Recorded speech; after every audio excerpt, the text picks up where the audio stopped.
নমস্কার বন্ধুরা, স্বাগত আমার চ্যানেলে। আপনি যদি হ্যান্ড এমব্রয়ডারি শিখতে চান কিন্তু বুঝতে পারছেন না কোথা থেকে শুরু করবেন, তাহলে এই ভিডিওটা আপনারই জন্য।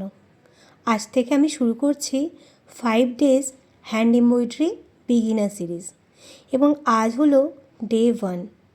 আজ আমরা জানব হ্যান্ড এমব্রয়ডারি শুরু করার জন্য কী কী টুলস দরকার। চলুন সবথেকে প্রথমে আমরা সূচ নিয়ে কথা বলি। তো হ্যান্ড এমব্রয়ডারির জন্য 7 থেকে 9 নম্বরের সূচ কিন্তু খুবই ভালো।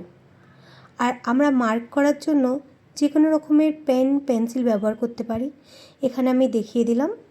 আর হ্যাঁ, একটা ধারালো কাঁচি কিন্তু খুবই ইম্পর্ট্যান্ট। ধারালো কাঁচি সুতো কাটতে খুব সাহায্য করে, তো একটা চিকন কাঁচির প্রয়োজন আছে। এবার আসি থ্রেডের কথায়। তো যত রকমের থ্রেড আছে তার মধ্যে আমি যে থ্রেডগুলো দেখাচ্ছি এগুলো কিন্তু এমব্রয়ডারির জন্য একদম পারফেক্ট বেস্ট কোয়ালিটির থ্রেড হয়। এগুলো দিয়ে যারা বিগিনার তাদেরকে বলবো এগুলো দিয়েই স্টার্ট করতে, কারণ এই যে সুতোগুলো আছে এগুলো দিয়ে স্টার্টিংয়ে এমব্রয়ডারি কিন্তু খুব ভালো হয়। এটা 6 তারের থ্রেড হয়, এটার মধ্যে 6টা তার থাকে, মানে 6টা সুতো থাকে। আমি তোমাদেরকে খুলে দেখিয়ে দিচ্ছি। তো আমরা প্রথমেই কিন্তু 6 তারের এমব্রয়ডারি করব না। হ্যাঁ, অনেক ক্ষেত্রে 6 তার ব্যবহার করা যায়, কিন্তু আমরা স্টার্ট করব 2 তার দিয়ে, যাতে আমরা বিগিনার ফ্রেন্ডলি কাজ করতে পারি, স্টার্টিংয়ে আমাদের কোনো রকম অসুবিধা না হয়। তো তোমাদের জন্য এই থ্রেডটাই রইবে বেস্ট। এরপরে আসি সবথেকে ইম্পর্টেন্ট যে টুলটা আছে, সেটা হচ্ছে এমব্রয়ডারি হুক। এই এমব্রয়ডারি হুকটার মাধ্যমে কাপড়ে যে এমব্রয়ডারিটা করব তার ফলে আমার কাপড়টা টান টান হয়ে থাকে। এখানে আমি 3টে সাইজের হুপের দেখাচ্ছি। সবথেকে বড় হুপ আছে, মাঝারি হুপ আছে আর ছোট হুপ আছে, কিন্তু আমি বলবো বিগিনারদের জন্য একদম যে মাঝারি 6 থেকে 7 ইঞ্চির ফ্রেম হয় সেটা হচ্ছে বেস্ট। তো তোমরাও কিন্তু ওই সাইজেরই নিও। এবার কথা হয়ে যাক ফেব্রিক সিলেকশন নিয়ে, মানে কোন ধরনের কাপড় আমাদের স্টার্টিংয়েতে ব্যবহার করা উচিত। তো সবথেকে প্রথমে আমি বলবো যে আমাদের সবথেকে বিগিনার ফ্রেন্ডলি ফেব্রিক হলো কটন। কটন কিন্তু সবার বাড়িতে অ্যাভেলেবেল আছে, মার্কেটেও অ্যাভেলেবেল আছে। তো যে কোনো মার্কেট থেকে তোমরা কটন পেয়ে যাবে। এখানে আমি মোটামুটি 3 ধরনের ফেব্রিক দেখাচ্ছি যে কোনটা ভালো হতে পারে আর কোনটা কিন্তু বিগিনারদের জন্য একদমই ভালো না। তো প্রথমে যে ফেব্রিকটা আমি দেখাচ্ছি এটা কিন্তু কটন ফেব্রিক। তো এই কটন ফেব্রিকের উপরে আমরা সবথেকে ভালোভাবে এমব্রয়ডারিটা শিখতে পারবো। তো তারপরে আমি একটা দেখাচ্ছি আর্টিফিশিয়াল সিল্ক ফেব্রিক। এগুলো কিন্তু বেশ পাতলা হয়, এর মধ্যে থেকে সূচ কিন্তু খুব ভালোভাবে বের হয় না। তো এটাও কিন্তু বিগিনার ফ্রেন্ডলি না। তো তোমাদের স্টার্টিংয়ে এই ধরনের ফেব্রিক অ্যাভয়েড করতে হবে। আর নেক্সট আমি যেটা দেখাবো সেটা হলো নিটেড ফেব্রিক বা স্ট্রেচেবল ফেব্রিক।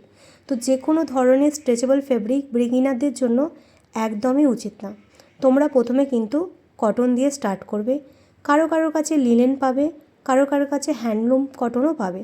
তো এগুলো কিন্তু একদম পারফেক্ট বিগিনারদের জন্য।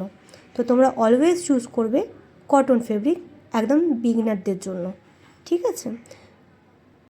আর হ্যাঁ, একটা কথা আমাদের সবসময় মাথায় রাখতে হবে, যত স্মুথ ফেব্রিক হবে তত কিন্তু আমাদের স্টিচ কন্ট্রোল কাজ করা সহজ হবে।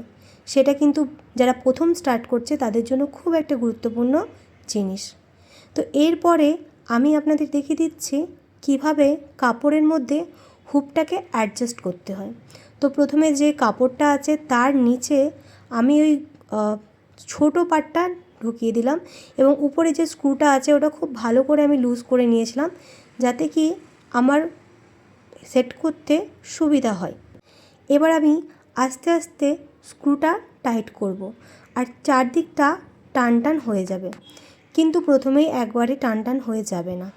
আস্তে আস্তে যখন স্ক্রুটা আমার পুরোপুরি টাইট হয়ে যাবে, কাপড়টাকে এইভাবে হাতে করে ধরে হুপের সাথে অ্যাডজাস্ট করে হালকা করে টান টান করতে হবে। অল্প করে টান করব, অল্প করে আমরা ওটাকে স্ক্রুটাকে টাইট দেব। দেখুন আমি যেভাবে করছি সেভাবেই কিন্তু হুকটাকে অ্যাডজাস্ট করবেন। আর টাইট যদি না হয় তাহলে কিন্তু এমব্রয়ডারির কোয়ালিটি ভালো হবে না। তো সব সময় বিগিনারদেরকে বলছি বারবার করে যে হুপটা টাইট করে অ্যাডজাস্ট করতে হবে, তাহলেই কিন্তু এমব্রয়ডারি কোয়ালিটি খুব সুন্দর হবে। এই আমার হুপ রেডি। আমি এবার থ্রেড পরানো দেখাবো। তো প্রথমেই আমি শুরুতে বলেছিলাম যে আমি 6 তারের কাজ কিন্তু প্রথমে করব না, আমি অল্প করে সুতো কেটে নিয়েছি আপনাদের সুবিধার জন্য। তো এই যে 6 তার আছে, 6 তারের মধ্যে থেকে আমি 2টো তার বের করে নিয়ে সেটা সূচের মধ্যে ঢুকিয়ে দেব। দেখুন এইভাবে কিন্তু সুতোগুলোকে আলাদা করে নিতে হবে। এখনও কিন্তু আমার 4টে তারের সুতো রয়ে গেছে। এবার কি আছে, 2টো মুখকে আমি অ্যাডজাস্ট করে সুয়ের মধ্যে ইনসার্ট করে দেব, ঠিক এইভাবে। আর হ্যাঁ, বড় চৌকলা সুচ কিন্তু খুব ইম্পর্টেন্ট, ঠিক আছে? ছোট সুচ বা বড় সুচ যেই হোক, চোখটা কিন্তু বড় হতে হবে এমব্রয়ডারির জন্য। খুব বড় ধ্যাবড়া সুচ কিন্তু এমব্রয়ডারির জন্য একদমই ভালো না। তো এই ধরনের মাঝারি সাইজের সুচ আমাদের জন্য বেস্ট। এবার একটা ডেমো আমি আপনাদেরকে দেখাচ্ছি। এটা আমার কাছে স্টেনসিল আছে, তো স্টেনসিলের মাধ্যমে আমি মার্কার দিয়ে একটা যে কোনো মার্ক করে নিচ্ছি, যে কোনো একটা মার্ক করে নিব বা এঁকে নেব আমরা। তো এখানে আমি ত্রিকোণ মার্কটা করে নিলাম। আর মার্কার ব্যবহার করার কারণ হচ্ছে এখানে আমার, যাতে আপনাদের দাগটা দেখতে সুবিধা হয়। আর এই দাগটা ফিল আপ করবো আমি ওই সুতোটা দিয়ে, যেটা সূচের মধ্যে আমি ঢুকিয়ে দিয়েছিলাম। এই যে আউটলাইনটা আমি সেলাই করছি, এই আউটলাইনটা কিন্তু আমি রান স্টিচ বা কাঁথা স্টিচ দিয়ে ফিল আপ করবো। আপনারা দেখতেই পাচ্ছেন যে আমি কিভাবে ফিল আপ করছি। প্রথমে একটু বেশি করে ছেড়ে তারপরে একটা তার তুলে আবার অতটা সেম ছেড়ে আবার একটা তার তুলে, এইভাবেই কিন্তু আমাদেরকে এমব্রয়ডারিটা করতে হবে। আমাদের এমব্রয়ডারি ধাপের সবথেকে প্রথম সেলাই হচ্ছে রান স্টিচ, সেটা আমাদের সকলকেই জানতে হবে। আর এই কাঁথা স্টিচ কিন্তু আমাদের পশ্চিমবঙ্গ তথা বাংলার একটা আলাদাই এর গুরুত্ব আছে। আমরা সবাই জানি নকশি কাঁথা পুরো পৃথিবীতে বিখ্যাত আমাদের জন্য, এটা আমাদের কাজ, আর সেটার জন্য কিন্তু আমাদের খুবই গর্ব হয়। তো আজকে বন্ধুরা আমরা কি শিখলাম, কোন সুচ ব্যবহার করতে হবে, কোন থ্রেড বিগিনারদের জন্য বেস্ট, কোন হুপ বিগিনারদের জন্য বেস্ট, কোন কাপড়ে আমাদেরকে ব্যবহার করতে হবে যেটা আমাদের স্টিচটা একদম পারফেক্ট করবে, কোনো রকম কমতি না থাকে তার মধ্যে, আর কোন ধরনের কাঁচি আমরা ব্যবহার করব, একদম শার্প কোয়ালিটির কাঁচি আমরা ব্যবহার।